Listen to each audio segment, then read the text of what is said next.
We've got a great fight coming up between Francesca Hennessy and Aurora De Persia. And Francesca Hennessy has a record of 8 all 5-3.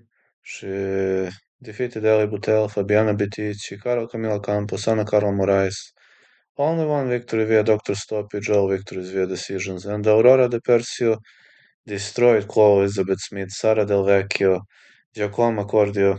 He had decision wins over Chiara Gregoris and Adelasia Kideri, and also he had a loss against Giacomo Cordio, but Francesca is hard to knock out. She survives the greatest bombs from every single fighter, and this WBC silver female bantamweight title fight is gonna be a long war. I don't see a knockout happening, and I'm gonna go with over 8.5.